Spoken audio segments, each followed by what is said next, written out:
Money corrupts men. I married him the year he was poorest, and I chose to leave him the year he was richest.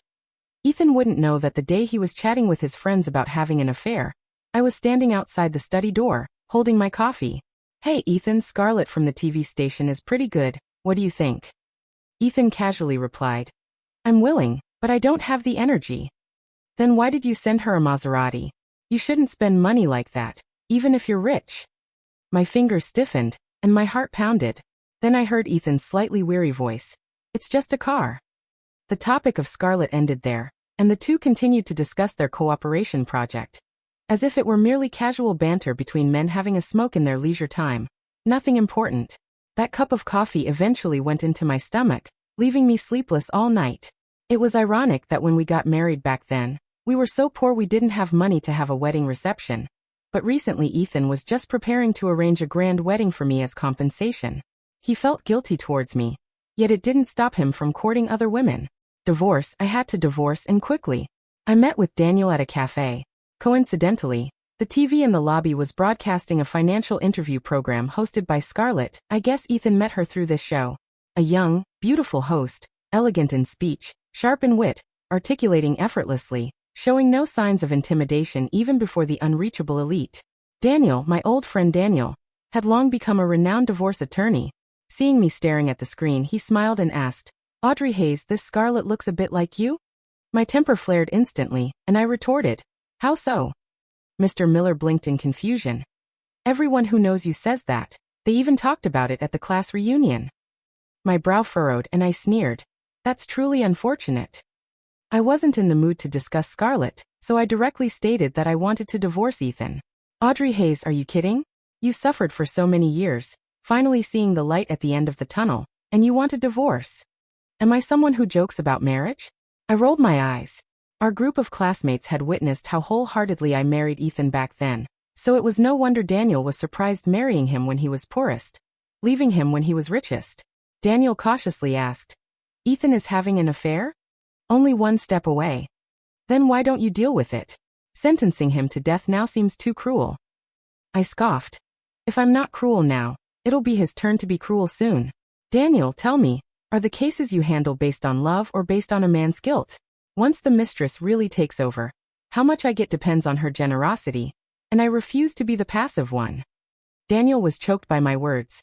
Audrey Hayes, your calmness frightens me. Calm? My calmness has been refined over 5 years. Besides Scarlett, Ethan's secretary Arthur was also coveting him. I don't remember which day it was, but I went to find Ethan for lunch. Through the slightly ajar door, I saw Arthur standing on his tiptoes to tie his tie for him, and then carefully taking a soup from his lunch bag. Meanwhile, the hangover soup I had made and the tie I had personally knotted remained untouched in the lunchbox the driver brought home that day. Daniel sighed deeply, looking at me with great emotion. I really should have my female clients come to you for advice. I chuckled self-deprecatingly. It's no use, they're unwilling to give up, and they can't bring themselves to do it. Unwilling to give up such an excellent husband to someone else, they believe they can break the mold and be an exception. They can't bring themselves to do it until they fall out completely, and there's no love left. So you can't be too greedy. Wanting both money and a man will leave you with nothing. I'm different, because no one can do what I do, always planning for a fallback in my marriage. Of course, the divorce had to happen, but before it did, I had to, with my status as a wealthy socialite, have a proper meeting with Scarlett. At the dinner table that evening, I deliberately put Scarlett's program on in the background. It was the one featuring Ethan. Ethan, I've got my eye on a car. He seemed uninterested. Oh, rare for you to like cars. Which one?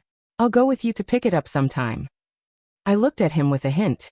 A Maserati, I think. His smile slowly faded, and then he looked at me cautiously. Don't you like Range Rovers? I tapped the table. Then a Range Rover it is, as long as it's more expensive than a Maserati. Not long after, Scarlett and I met on a narrow path. Her Maserati collided with my Range Rover. This was my doing, but unfortunately, her car wasn't as sturdy. Scarlett stood by her car, helpless, glaring resentfully at the front of mine. The collision of two luxury cars caused a massive traffic jam. When the traffic police arrived, they determined, Ms. Davis, the video shows you made an illegal U-turn. It's entirely your fault. Scarlett looked at it with a pang in her heart, the dented front door, broken headlights, and bent bumper. Couldn't you have yielded a bit? I was already prepared to get demerit points. And now look, both cars need repairs. Her eyes reddened, and she started to play the victim, her manner as if it were her right, which even stunned the traffic police. A hot-headed male driver nearby couldn't help but shout. You're probably used to people yielding to you, aren't you? But that's a Range Rover. Why would they be scared of you? Satisfying. Magic is defeated by magic, indeed. After I had enjoyed the spectacle enough, I slowly opened my car door and stepped out. Scarlett's accusations flew at me. Why were you driving so slowly ahead? Is the road a shopping mall? I wanted to overtake, and you didn't have to block me, did you? I was in a hurry. I really had no choice but to step on the gas. Her words stopped abruptly when she saw me, and her face instantly paled. I smiled. With such a nice car, you still have to rush to work to make money? It seems a Maserati can't change your fate. You still need a good man. That way you can drive as unhurriedly as I do. Scarlett gritted her teeth, her face turned ashen, and without a word, she got back into her car and told the traffic police. Is it settled? I'll pay. The traffic police nodded, directing traffic to resume. I looked thoughtfully at her retreating figure and sneered. I was in a hurry to divorce, but I didn't expect Scarlett to be even more desperate than me. A few days later, I received a video file from Ryan Foster's phone. On a four-sided card table, Ethan sat beside Scarlett, gesturing grandly. Scarlett pouted. Mr. Reed, which card should I play? My palms are sweating. Ethan looked at her indulgently. Anything, the losses are on me. The few people at the table laughed. As Scarlett bowed her head to pick a card, her long hair occasionally fell forward. Ethan considerately and naturally picked up a hair tie from the table and tied up her hair. Play well. My fingers trembled as I tugged at my short hair, then fiercely pressed the phone off and threw it on the bed. A mixed feeling of bitterness and pain surged through me. I stood unsteadily, blood rushed to my head, and I gripped the table tightly to calm myself down.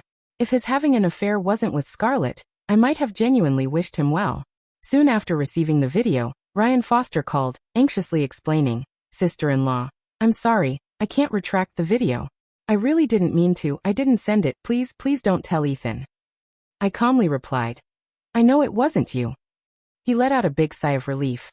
Don't overthink it, you know how Ethan feels about you, don't you? That was just a social obligation. I can guarantee he wouldn't have an affair 100 times. So you're trying to drag him down? I interrupted him. He couldn't help but feel ashamed. Mrs. Reed, you hit the nail on the head. It's my fault. I hung up disinterested. I didn't believe a word from that playboy, but there was one thing he didn't lie about: only a woman with family upbringing and follow in their footsteps, like Scarlett, would produce such a video. Ryan Foster had once been interested in Scarlett, but out of deference to Ethan, he hadn't dared to poach him.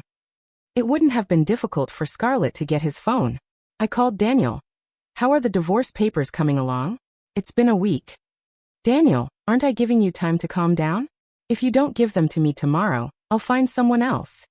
The next day, I went to the CEO's office to confront Ethan, stating my demand directly. Ethan, I want to ask you for a favor. Ethan leaned his elbows on his desk, fingers intertwined, looking at me with a scrutinizing gaze. Mrs. Reed seems to be here with ill intent. I forced a cold smile. Not at all, I'm just here to ask Mr. Reed for something. What? I said word by word. The Maserati keys. He froze, his expression changed several times. We stared at each other for a few seconds, neither would yield. Finally, he humored me helplessly. It's just for fun, it's not important, not much money. His face was full of the expression that I was being unreasonable. You've never been such a petty person. I was too lazy to argue. Can Mr. Reed get them back? Ethan's gaze was fixed on me, as if trying to gauge the truthfulness of my words. I met his gaze without backing down. He gritted his teeth, then rubbed his temples, finally conceding. Okay, I'll give them to you tomorrow. This was the first time I had been so disrespectful to Ethan and made him lose face, but it didn't matter. As long as I achieved my goal. I smiled faintly and turned to leave. As my hand gripped the doorknob, his voice came from behind me. Audrey, are you jealous? I neither confirmed nor denied. You can think that. After getting the Maserati keys, I immediately went to the TV station and called out Scarlett. At the cafe downstairs, Scarlett arrived late, looking haggard. Doesn't it feel bad to have a gift taken back? Please sit, Ms. Davis. I gestured with my hand. When her gaze fell on the car keys beside my coffee cup, her pupils constricted sharply. Then she sat down without ceremony and sneered. Has the wealthy socialite come to show off to me? She flipped her hair and looked at me defiantly. Mr. Reed did take the keys back from me, but for a man of his status, taking back a gift, of course, means there will be more valuable compensation. I looked at her faintly. Of course I know such a simple truth, but it doesn't matter. Besides, for a wealthy socialite to do this, it really makes a man lose face. I quietly waited for her to finish, then slowly pushed the car keys towards her. His face isn't important to me. Ms. Davis, a Maserati isn't worth me showing off. I took it back because I just wanted to. I paused. She looked at me warily, and I let out a cold laugh. I just wanted to personally give it to you. She suddenly stared straight at me. What do you mean? I slowly said. You want it, I can give it, but you can't snatch it, understand? My dear half-sister. Her face instantly paled, and she almost spilled the coffee in her hand. She quickly put down the cup, then crossed her arms and glared at me with a cold sneer, like a bristling hedgehog. Yes, Scarlett is my half-sister. As of today, we hadn't seen each other in 20 years, so we had been pretending not to know each other. In fact, the moment I heard the name Scarlett, I knew it was her. At the car accident scene, she also recognized me immediately. Her target was Ethan, so how could she not inquire about Mrs. Reed's identity? But since she hadn't officially taken over yet, she chose to keep a low profile and not acknowledge me. According to my understanding of my stepmom, once she achieved her goal, Scarlett would surely complain tearfully, Sister, I'm sorry, I really didn't know Ethan was my brother-in-law. How could I let her have her way? Divorce could make Scarlett smell Ethan's scent of opportunity, but to think Audrey Hayes was incompetent? She wanted to deal with me the way Linda Miller dealt with Maria back then. How was that possible? Thanks to that mother and daughter, I understood from a young age. Never give anyone the chance to catch you off guard. I would divorce, but you would never be the wealthy socialite because that was one of my divorce conditions. I watched with a cold sneer as Scarlett's face turned whiter by the inch, and continued to mock. Of course, you can choose to be a mistress, ask Ethan for some pocket money. But then Linda Miller would be disappointed, wouldn't she? She always placed high hopes on you, hoping you'd surpass her mother. You wouldn't settle for a mere mistress, would you? Scarlett's emotions hadn't yet settled, and she was plunged into despair again by my words. She bit her lip and asked tremblingly, Sister, do you hate me that much? I was innocent back then too. I watched her acting with cold eyes. Then she tried to play the sympathy card. Dad has felt very guilty towards you all these years, he just couldn't reach you. I don't know what to say about Maria and Maria's issues, but we are blood-related sisters. I remained unmoved, sneering. Scarlett, don't try that with me. Losing once in my life is enough. Scarlett's face changed. She probably hadn't expected me to be so impervious to reason, so she stopped acting. Ethan said that your marriage hasn't been happy these past few years, mainly because you're not satisfied with him. Being with you is exhausting, yes, but you don't have a chance now. I stood tall and ended the meeting, grabbing my bag and leaving. Scarlett shouted behind me. Sister, if I can make you divorce, I won't lose out. I calmly tossed back. You're at most just a trigger for my divorce. After returning home, Ethan and I started a cold war. Firstly, I was angry that out of all people, he chose my stepmom's daughter. Secondly, since we were divorcing, we couldn't keep up the loving facade. There had to be a hint. The event company contacted me to discuss wedding matters, but I put them on hold, saying I'd contact them when I had new ideas. Let whoever wants this belated wedding have it. That night I had a nightmare. I was still called Audrey Davis, 3 years old. Scarlett's mother, Linda Miller, was Robert Davis's secretary, determined to fly up the branches. That day, she stormed into my house with an ultrasound report, heavily pregnant, saying she was carrying a boy, that the Davis family has a great legacy and can't be without an heir, and that Maria wasn't destined to have a son, so she should let go early. Robert Davis held the ultrasound report as if it were a treasure, telling Linda Miller not to disturb the fetus, and Maria to get out. Maria fainted from anger. Finally, Grandma Susan stepped in to mediate, appeasing Linda Miller and calming Maria. Which man with money doesn't play around outside? Those are shameless wretches. You gave birth to Audrey, no one can shake your position. To be fair, Grandma Susan was quite good to me, her eldest granddaughter, back then. Maria was persuaded mainly because she hadn't worked for years and had dedicated everything to the family, fearing she wouldn't win my custody if they divorced. But Linda Miller was only well-behaved for a while before causing trouble again. After Grandma Susan passed away from illness, she became even more reckless, openly proclaiming she was pregnant with a son. leveraging Robert Davis's weakness and instigating him to transfer assets, saying, "Give them to your mom, and she'll be part of someone else's family if she remarries." Robert Davis was brainwashed and forcefully divorced Maria, who ended up with nothing. Because she had no income source, I was awarded to the Davis family. From age 3 to 8, a full 5 years, Linda Miller became my lifelong nightmare. I lived in that house worse than a servant. Later, Linda Miller gave birth to a girl, her lie exposed. Robert Davis then began to philander, and she vented her frustration with Robert Davis onto me, often hitting and scolding me, or locking me up. This childhood experience made me think I'd never marry, until I met Ethan. Now Scarlett wants to replicate the previous generation's story. Has she asked for my permission? I won't end up with nothing, like Maria. Ethan heard the wedding was cancelled and came to ask why. I casually pulled out the divorce papers. Let's divorce. Ethan stood up abruptly. Audrey Hayes, are you crazy? I calmly looked at him. You know I'm not. Haven't you known for years that I've had this idea? His chest heaved violently, and he paced around the room with his hands on his hips. Why? Because of Scarlett. Don't be unreasonable. I know she's my sister-in-law. I furiously slapped the divorce papers on his face. You know nothing. If you knew, you wouldn't have done this. I yelled, my voice sharp and breaking, trembling with anger.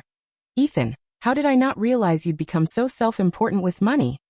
What exactly do you want? Ethan's face had a scratch from the edge of the paper.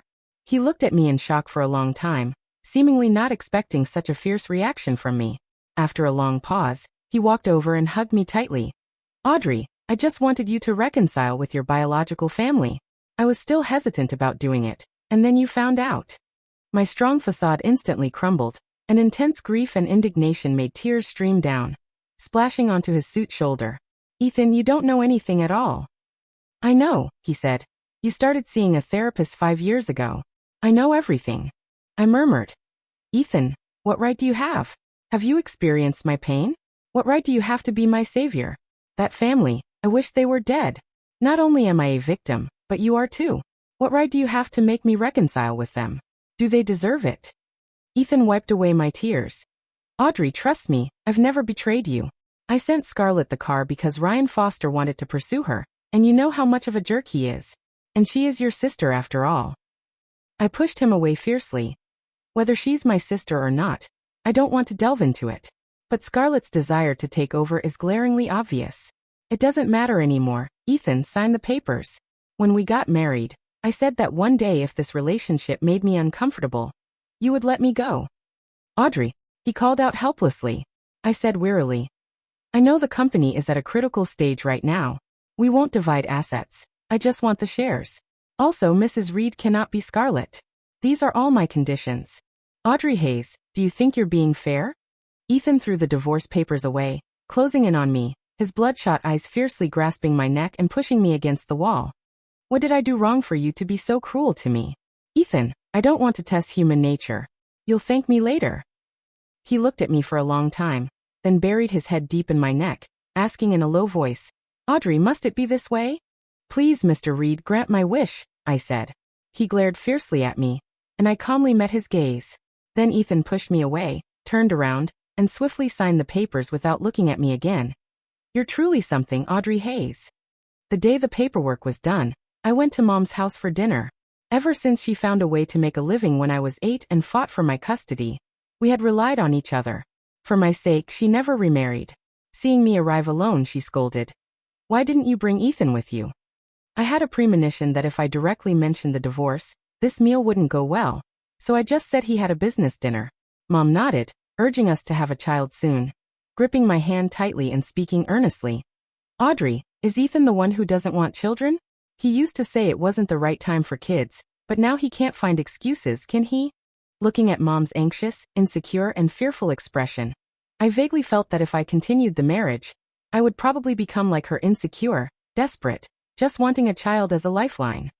I replied calmly. No one said no, and no one said yes. Let's just let nature take its course. Thinking about it seriously, in all our years of marriage, Ethan and I only discussed having children once. That was in our small apartment. He held me with suppressed emotion. Audrey, I promised you wouldn't suffer with me after marriage. Right now, I don't have time to take care of you, and I can't bear to let you have a child. I nodded in understanding. He was still naive then, looking at me and awkwardly rubbing his nose. If the business fails, at least you'll have options. I was furious and pinched his ear, scolding. Oh, Ethan, who said we'd stay together through thick and thin until old age? Failure? Aren't you at rock bottom right now? Maybe I should choose again. He immediately raised his hands in surrender, then kissed me deeply. Anyway, what I mean is, you can know everything, but you can't be wronged. I cried and laughed, hugging him. I'm not wronged. I won't be a devoted but haggard wife. Even if you become successful in the future, I won't be wronged. He nodded earnestly. Truly the woman I chose. But he still ended up wronging me. The first time I considered divorce 5 years ago was because of Mark Jenkins's wife, Ethan's partner. At that time, their company had just started to improve and received a large investment. Mark Jenkins was the first to find a mistress outside and was eager to sell off shares for cash. Because our families were partners, Joanna Jenkins and I had a good relationship. In those early years of the startup, Joanna Jenkins saw that I wasn't working in the company, but instead hosting an entertainment program at the TV station, and she teased me. Audrey Hayes, I've never seen anyone as carefree as you. The company needs manpower. Aren't you afraid that when the company develops well, Ethan won't remember your contributions? I refused. The startup phase is the toughest. I can't handle that hardship. I said nonchalantly.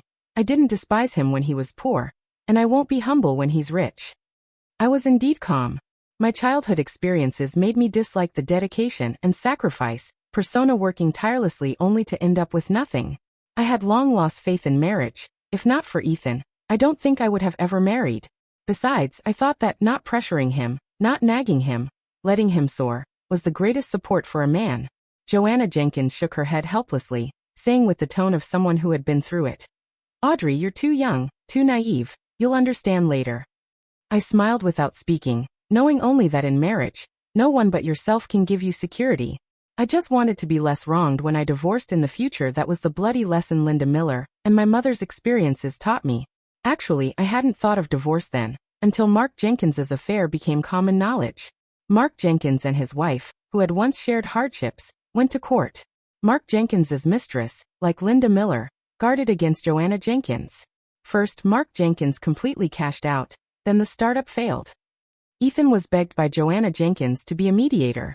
He reluctantly told me that Mark Jenkins was transferring marital assets, and Joanna Jenkins was reacting too slowly. The day of the verdict, Ethan and I also went. Joanna Jenkins passionately accused her husband in court of how much she had sacrificed for him, calling him an ungrateful wretch. But it was useless. These words were not admissible evidence and gave her no advantage. No matter how hard she tried, the man who no longer loved her only gave her crumbs. After the trial, she came to bid me farewell, looking utterly haggard and ashamed. Audrey Hayes, don't laugh at me. Get out early while he still loves you. Don't wait until even his guilt is gone, and only calculation remains. She left with a meager portion of the assets and was never seen in Riverdale again. During that period, I was downhearted. So Ethan took some time to travel overseas with me. We had a heart-to-heart talk on the plane. Audrey, we both knew Joanna Jenkins was no longer in Mark Jenkins's heart, didn't we? He thought I was being sentimental. Do you think Joanna's actions were justified? I asked. Ethan pressed his temples wearily. Audrey, that's not what I meant. It's just that matters of emotion can't be judged, and Joanna's asset transfers were all legal. It was then I knew Ethan had transformed into a shrewd, purely business-minded man. Audrey, what are you worried about? Afraid I'll be like Joanna? He playfully pinched my cheek before we got off the plane. I seized the opportunity to ask, yes, I'm afraid you'll stop loving me and won't give me a penny. He hugged me tightly, laughing hoarsely. Never. Never stop loving me, or never give me a penny? I didn't ask, just said petulantly. Fine, then in the future, I'll leave when you love me the most, and I'll take both your love and your money. Ethan looked at me indulgently. It's all yours, so please don't be unhappy anymore, okay? Okay, I said with a raised voice, laughing. At that moment, I had already decided that if that day ever came, I would be the one to turn away first, and I finally did it. By the time I finished reminiscing, the meal was also finished. I was preparing to confess the divorce to Mom. Mom, while clearing the dishes, said disappointed. If you don't listen to old people, you'll suffer later. It's most important to have a child soon. Mom, back then, when that person became successful, even if you had me, you didn't get any benefits, did you? Mom's face instantly turned pale, and her lips trembled. You. My fingers trembled slightly and I softly said, Mom, I'm sorry. She stared at me for a long time, then wiped away her tears. I'm sorry, you. Anyway, it's good that you know what you're doing. Mom, I'm divorced. You don't have to worry about these things anymore. I took out the divorce certificate. Mom snatched it in shock, opened it, her body swayed, and she pointed at me. Audrey Hayes, are you trying to kill me? Divorce? You're really something. Ethan spoils you, and you've become lawless.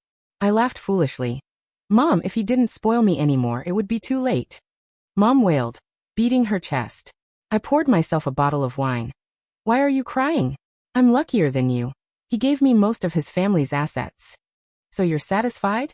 I nodded. I'm very satisfied, and Daniel is very satisfied too. This divorce case has become his classic case. I believe once the news breaks tomorrow, his worth will skyrocket. Mom's face turned ashen, staring at me. Audrey Hayes, you've disappointed me greatly. I knew she was always proud of my marriage and didn't want me to follow her old path, but she didn't understand this was my comeback. Mom, I'm tired of these days filled with anxiety. Do you know? My sleep has been better since the divorce. Mom suddenly burst into tears, hugging me tightly. Audrey, Mom was useless back then.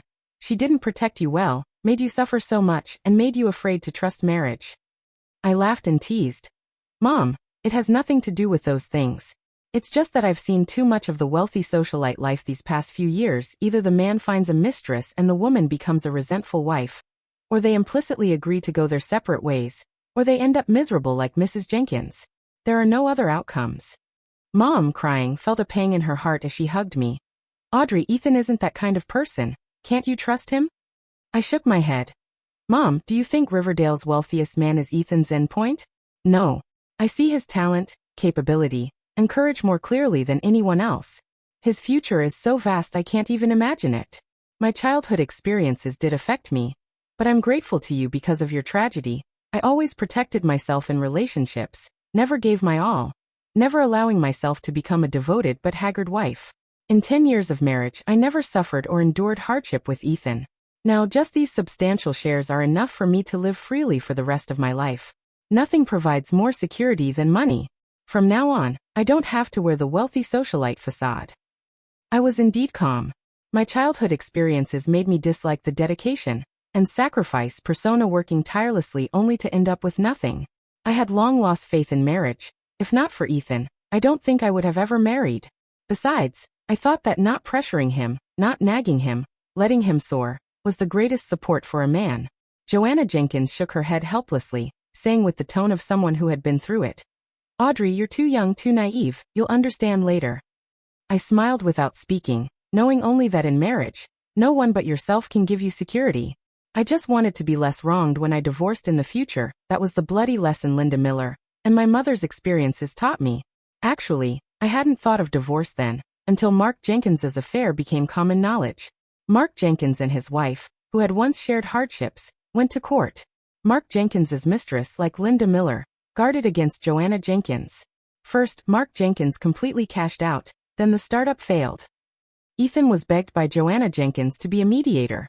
He reluctantly told me that Mark Jenkins was transferring marital assets, and Joanna Jenkins was reacting too slowly.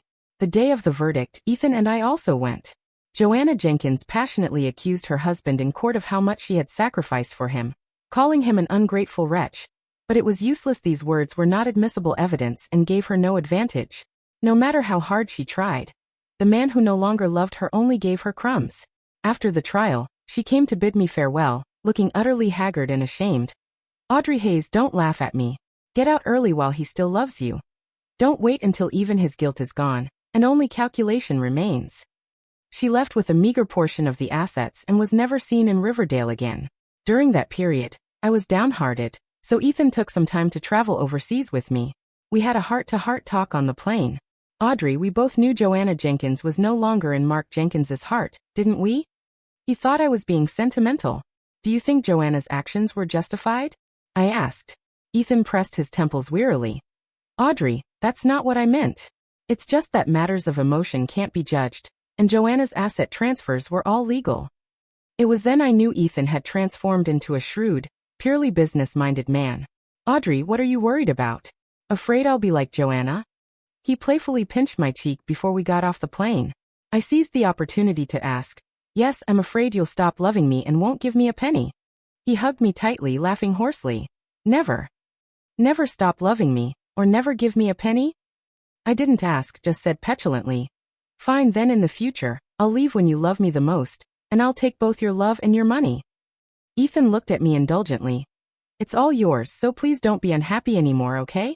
"Okay," I said with a raised voice, laughing. At that moment, I had already decided that if that day ever came, I would be the one to turn away first, and I finally did it. By the time I finished reminiscing, the meal was also finished. I was preparing to confess the divorce to Mom. Mom, while clearing the dishes, said, disappointed, "If you don't listen to old people, you'll suffer later. It's most important to have a child soon." Mom, back then, when that person became successful, even if you had me, you didn't get any benefits, did you? Mom's face instantly turned pale, and her lips trembled. "You." My fingers trembled slightly, and I softly said, "Mom, I'm sorry." She stared at me for a long time, then wiped away her tears. "I'm sorry you. Anyway, it's good that you know what you're doing." "Mom, I'm divorced. You don't have to worry about these things anymore." I took out the divorce certificate. Mom snatched it in shock, opened it, her body swayed, and she pointed at me. "Audrey Hayes, are you trying to kill me? Divorce? You're really something. Ethan spoils you, and you've become lawless." I laughed foolishly. "Mom, if he didn't spoil me anymore, it would be too late." Mom wailed, beating her chest. I poured myself a bottle of wine. "Why are you crying? I'm luckier than you. He gave me most of his family's assets. So you're satisfied?" I nodded. "I'm very satisfied, and Daniel is very satisfied too. This divorce case has become his classic case. I believe once the news breaks tomorrow, his worth will skyrocket." Mom's face turned ashen, staring at me. "Audrey Hayes, you've disappointed me greatly." I knew she was always proud of my marriage and didn't want me to follow her old path, but she didn't understand this was my comeback. "Mom, I'm tired of these days filled with anxiety. Do you know? My sleep has been better since the divorce." Mom suddenly burst into tears, hugging me tightly. "Audrey, Mom was useless back then. She didn't protect you well, made you suffer so much, and made you afraid to trust marriage." I laughed and teased. "Mom, it has nothing to do with those things. It's just that I've seen too much of the wealthy socialite life these past few years. Either the man finds a mistress and the woman becomes a resentful wife, or they implicitly agree to go their separate ways, or they end up miserable like Mrs. Jenkins. There are no other outcomes." Mom, crying, felt a pang in her heart as she hugged me. "Audrey, Ethan isn't that kind of person. Can't you trust him?" I shook my head. "Mom, do you think Riverdale's wealthiest man is Ethan's endpoint? No. I see his talent, capability, and courage more clearly than anyone else. His future is so vast I can't even imagine it. My childhood experiences did affect me, but I'm grateful to you because of your tragedy. I always protected myself in relationships, never gave my all, never allowing myself to become a devoted but haggard wife. In 10 years of marriage, I never suffered or endured hardship with Ethan. Now, just these substantial shares are enough for me to live freely for the rest of my life. Nothing provides more security than money. From now on, I don't have to wear the wealthy socialite facade." Chloe Davis slammed the table. "Guys, this is a class reunion, not Audrey Hayes' life critique session. Come on, one by one, tell us how you've all been doing these past 10 years. Daniel also stood up and called out, "We can't let Audrey Hayes hog all the limelight." From then on, the class reunion got back on track, and the atmosphere was lively. My face was flushed from drinking. Near the end, a server knocked on the door and brought someone in. "Chloe Davis, that's not fair, being in Riverdale and not calling me the host." Ethan walked in looking cheerful. Chloe Davis glanced at me, his eyes innocent. "Mr. Reed, you're extremely busy. I just didn't want to bother you." The classmate sneered. Ethan calmly sat down, mocking himself. "No choice, no matter how busy I am. I have to make time, otherwise my wife really ran off." Everyone's eyes collectively turned to me. I was utterly speechless. From his words, did he still want to entangle with me? But we had already signed the divorce papers. He couldn't deny it. Chloe Davis noticed my discomfort, rolled his eyes and changed the subject, asking me, "Audrey Hayes, you're so rich now, what kind of boyfriend are you planning to find?" I thought for a moment, stroking my chin. Most likely, I'll find a younger man-boy toy." Ethan's face instantly darkened. That evening, I was at Dr. Julian Thorne's office, and he asked the same question. Audrey Hayes, your future is long. Have you ever imagined what your future partner would be like? I tilted my head and thought. Probably like a younger Ethan. Dr. Julian Thorne rubbed his nose and smiled wryly. You really know how to put me down. I patted his hand and said directly. Julian, that's my honest truth, you know that. For me, Audrey Hayes, falling in love with Ethan has already used all my courage. As my therapist for 5 years, Dr. Julian Thorne understood this better than anyone. He sighed deeply and stood up. Let's go, I'll walk you back. When we reached the parking lot on the first floor, I stopped. Julian, you should keep moving forward. I'm not someone he can afford to wait for. 10 years ago, when I rejected his confession, I told him the same thing. Dr. Julian Thorne stood with his hands in his pockets, looking deeply at me in the night. I looked up at him too, until a beam of headlights hit us. With a bang, Ethan slammed his car door and strode towards us. Audrey Hayes, found a replacement so quickly? His voice in the night sounded like it was tinged with frost. I paused, and before I could speak, Ethan gritted his teeth, yanked me behind him, then punched Dr. Julian Thorne in the face. Dr. Julian Thorne grunted, staggering. I rushed forward to grab Ethan, yelling, Ethan, what are you doing?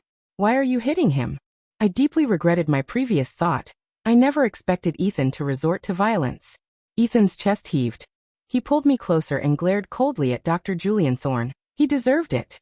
I stomped my foot, momentarily at a loss for how to explain, but then I heard Ethan say, Dr. Julian Thorne, is it fun to mess with me? Dr. Julian Thorne spat out blood, let out a scoff, and his shoulders twitched. I did mess with you a bit, but I also warned you, didn't I, that this trick shouldn't be used lightly? Not everyone can put oneself in a desperate situation to find a way out. I slowly calmed down, my gaze lingering between the two confronting men. When did Ethan get in touch with Dr. Julian Thorne? What had Dr. Julian Thorne messed with Ethan about? Ethan pulled me to the riverbank. He fiercely threw a small stone into the lake with a thud, startling the wild ducks on the surface. Dr. Julian Thorne said that as long as you reconciled with your biological family, our marriage problems would be easily solved. It just so happened that Scarlett's show wanted to invite me, so I thought I'd try to get in touch. At that time, Ryan Foster had a thing for her and came to me for help, and I was also worried he would hurt your sister, so I went along and pretended to be with her. So that was the whole story of the Scarlett incident. Ethan had already known about the problems in our marriage. I was silent for a moment before saying, Julian didn't lie to you. He also suggested I contact my stepmom's family, but each time I strongly resisted. Audrey Hayes, they aren't important. My ultimate goal is you, understand? Ethan slammed his fist heavily on the stone railing. I believed Dr. Julian Thorne's nonsense, and went to contact your family, thinking that we were at a dead end, so I might as well go all out and put oneself in a desperate situation to find a way out. Looking at Ethan, frustrated and full of regret, I almost wanted to laugh. Dr. Julian Thorne has a silver tongue. These were indeed words he could say. Even the shrewd Ethan was brainwashed him. In fact, neither Dr. Julian Thorne nor Ethan was wrong. They were just utterly helpless and passive about my stance in the marriage, which led them to this futile last-ditch effort. But what could it change? I still didn't regret the divorce. Those things I couldn't let go of still existed. I said coldly, Ethan, thank you for telling me this, but in the future we will not be on the same path. Ethan looked at me in shock, exasperated, and fiercely squeezed my shoulders. Audrey Hayes, have I not explained clearly enough? I'll call Scarlett here to confront you. His voice choked for a moment. Or are you just upset that I'm too rich? I'll apply for bankruptcy. Stop it, I shouted. I don't dare to continue with you, Ethan. It's not that I don't trust you, it's that I don't trust human nature. Do you understand? The path paved with money in the future has already seen many bloody lessons. Which of the original wives of the casino magnate, or Li Ka-shing, had a good ending? Even their children had tragic fates, while the later second, third, and fourth wives lived splendidly. I didn't need to argue about these things with Ethan. To him, they were all groundless. I stuck to my motto of live freely and protect myself. I took a deep breath and told him, I'm really happy right now. Please let me go. Ethan looked at me incredulously, his body trembling slightly. Audrey Hayes, does getting back together with me make you so miserable? I haven't been happy for a single day in these 5 years. Ethan was speechless, and eventually, we parted on bad terms. I wasn't blind to the disappointment on Ethan's face. He thought explaining everything would fix things. But I didn't want to compromise myself in marriage anymore. I thought I had made myself very clear, But I overlooked that Ethan was never one to give up easily. Seeing no progress from my end, he started to strategize against my mom. Mom first began frequently cooking at my apartment, acting as Ethan's advocate, terrified that I would use my free time to find a younger man. Finally, I couldn't take it anymore and asked with a headache, "Mom, have you been a bit too active lately?" She widened her eyes and smiled sheepishly. "Audrey, do you think I've gotten younger lately? Ethan got me a spa membership and gym membership, and enrolled me in many interesting classes. It's so much fun." So this was her horizons broadened, and her mind opened? She used to be more anxious and insecure than I was, nagging me daily to have a child to secure my marriage, but now she was so proactive and positive. Ethan's methods were truly extraordinary. I got up and left, arranging to have dinner with Daniel to escape the hassle. After listening to my complaints, Daniel hit the nail on the head. "Mr. Reed wants your mom to motivate you to be more proactive. He's really put in great effort. Audrey Hayes, are you really not tempted?" His eyes sparkled with gossip. I shook my head without hesitation. "Not at all, I'm just very troubled. No matter how a marriage ends, it seems it can never be perfect. Either they fall out completely and become lifelong enemies, or like Ethan and me, they cut their losses while there's still love, but one party is always unwilling to let go." After much thought, I called Ethan, trying to persuade him using his own logic. "Ethan, if we consider our reconciliation a major investment project, I want to tell you that, for me, the risk assessment failed. I don't want to invest and take that risk." Ethan probably didn't expect me to say that. He was silent for a while. "Audrey Hayes, do you have to define our relationship that way? Can't you trust me just this once?" "Ethan, my not being optimistic about this project doesn't mean it won't succeed, but I'm willing to bear the consequences of my current decision," I said calmly. "Ethan and I can never go back after I truly took that step to divorce. I knew that more clearly than anyone." Ethan scoffed. "Audrey Hayes, I can feel how painstakingly you've tried to persuade me to let go. I have nothing more to say about it." When I finally hung up, I said, "For our divorce, you gave me the greatest generosity and respect. Now, I won't stop you from doing anything, but Ethan, I hope you'll find peace soon." Mom was listening by the door, sad and helpless. "Audrey Hayes, I just realized today how cruel you are, child. You're so rational and heartless. You're not giving him any hope at all," I said calmly. "Perhaps I shouldn't have gotten married in the first place, and didn't realize sooner that I simply couldn't bear the heavy burden of marriage." Ethan appeared on Scarlett's show again. Unlike his previous elite attire, he was much thinner and wore casual sportswear. Chloe Davis called me to tease. "Audrey Hayes, Ethan is really putting in an effort, isn't he? He looks a lot younger like this. Is he really afraid you'll fall for a younger man?" I neither confirmed nor denied. Ethan pursuing his ex-wife was no longer news in Riverdale. Now it was just a matter of seeing who would give in first. To be precise, Ethan endured Scarlett's interview. He was less relaxed than last time, even a bit stiff. "Mr. Reed has taken up a new sport recently?" Ethan replied with a carefree, self-deprecating laugh. "No, I just dressed this way for someone to see. My looks aren't bad actually." Scarlett visibly forced a smile and cautiously asked, "Then congratulations, Mr. Reed, on your new romance?" "I'll take that as a good omen," Ethan said calmly. His indifferent attitude now repeatedly made Scarlett almost couldn't recover. Mom put on her reading glasses and watched the show intently. Afterwards, she asked me, "Could Ethan have gone on the show specifically to get back at someone for you?" I rolled my eyes. "Mom, don't you need your beauty sleep? Hurry up and get your rest." Mom stood up and stretched. "Oh, I'm getting old. I don't understand you young people anymore." Before bed, I walked up and hugged Mom from behind. "Thank you, Mom. Seeing you like this now, I'm really happy," I said sincerely. Mom patted my hand. "Audrey, Mom should live for herself now too. I'll let you meet an uncle another day." I was instantly delighted. "Really?" Mom was uncharacteristically shy. "I've known him for a while, met him at the gym. I've been afraid to tell you." "Why would you be?" "I'd be thrilled." I was genuinely happy for her. Before going to sleep, she still couldn't resist. "Audrey, Mom has started anew. Will you also give Ethan a chance, okay?" I took a deep breath, helplessly saying, "Mom, you really don't need to feel guilty. If my childhood experiences truly affected me, I can assure you that they have now become a positive influence, not a negative pressure. Trust me, I can truly live very well by myself. I am genuinely very happy right now, so happy that I don't want a second option at all." The buzz about Riverdale's wealthiest man, Ethan's record-breaking divorce settlement, hadn't died down when the news of his public declaration of love for his ex-wife caused a huge stir, even prompting Chloe Davis to tease us on his talk show. My God, is Audrey Hayes the only woman in Riverdale? It was both amusing and ironic. That day, after finishing the show and leaving the TV station, Arthur was waiting for me in the parking lot. I rolled down the window, and he respectfully handed me a document.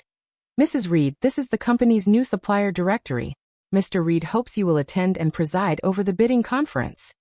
I took it and flipped through it, not surprised to see Riverbend Foods on the list. Robert Davis's small company that Scarlett had run for decades, which once brought him immense prestige and made him abandon his wife and children, but now he had to come under my wing for a livelihood. I must admit, I felt a mix of emotions. Arthur added. Mrs. Reed, please don't worry, this conference will be fully assisted by Mr. Evans from the procurement department. I nodded, accepting Ethan's kindness as long as he didn't bring up reconciliation. I would keep my word and not stop him from doing anything. Besides, the Davis family, I indeed wanted to meet them. I tossed the folder onto the passenger seat and looked at Arthur. Mr. Green, you're glowing, is there good news coming? Arthur looked a bit shy and pulled a wedding invitation from his bag. I'm getting married next month. I'd be honored if Mrs. Reed would grace us with your presence. I stared at him for a long moment.